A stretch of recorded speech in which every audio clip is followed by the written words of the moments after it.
Today I'm going to talk about my favorite game mechanism in a hot new game called Hearthstone that I am years behind the curve on. Obviously, you have probably played Hearthstone. Everyone's played Hearthstone. I have avoided it because I was worried that I'd get sucked into it, and I have a game company to run. If I am not making games, I do not have a career, and so I don't want to get sucked into games like Hearthstone. But after the strong encouragement of fellow designer and developer J.R. Honeycutt, I decided to give it a try. So I've played through the tutorial. I think I've played a total of like 6 or 7 games now. I played a practice game. And I'm glad I did, because the game is rife with clever mechanisms and ways to get you hooked, and it's a great example of a game that probably couldn't do what it does on a tabletop, but in digital format, it does some really awesome things. I won't explain how it works. There are many, many videos about how Hearthstone works, but it's a card game in the vein of Magic. You have also, as I've said, probably played Hearthstone. I am very late to this curve. There are so many cool things about the game that I can't mention them all in the video. I do want to say some quick hits. The tutorial is brilliant. It walks you through it. It adds just a little bit of information every time. Each game only takes like 5 minutes. Really, really easy to get into the game. And one of the digital things, I like that when you deal damage to a creature, the damage stays there. So unlike in Magic, where if I deal 5 damage to a creature with 6 defense, that damage goes away at the end of the turn, but not in Hearthstone, because the digital game can track that information. The mana system is really interesting. You're not playing mana or land cards like in Magic. Instead, you just get an additional mana crystal every turn, and it refreshes. All of your mana refreshes every turn. So in turn 1, you get 1 to spend. Turn 2, you get 2 to spend. You can still get bitten a little bit if you don't have any like 1 drops or 2 drops on your second turn. But it's relatively small compared to Magic in particular. I like that you can decide targets at any time. So a card just says like deal X damage. As far as I can tell, it doesn't say deal X damage to a creature or a player. You decide where you want the damage to be dealt.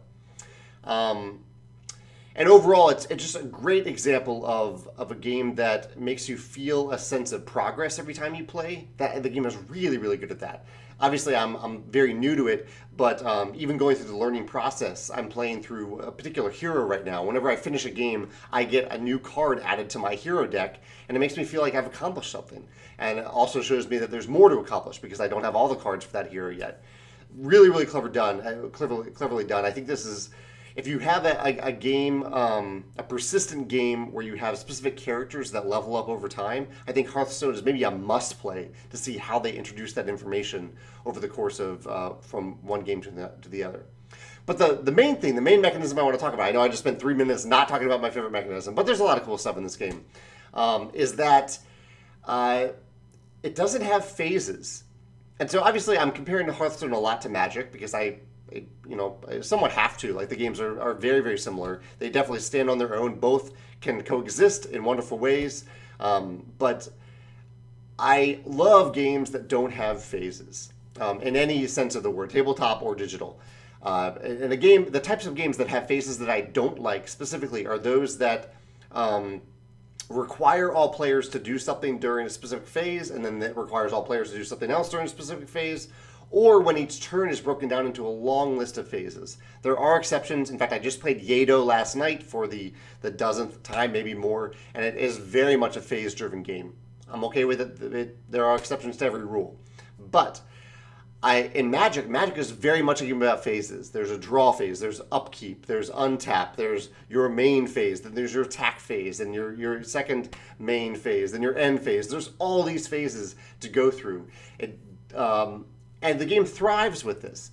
But in Hearthstone, you can do whatever you want during your turn at any time. So you always draw a card at the beginning of the turn. That always happens, and your mana refreshes. So there's a little bit of phase elements there. But beyond that, I could say attack with a creature.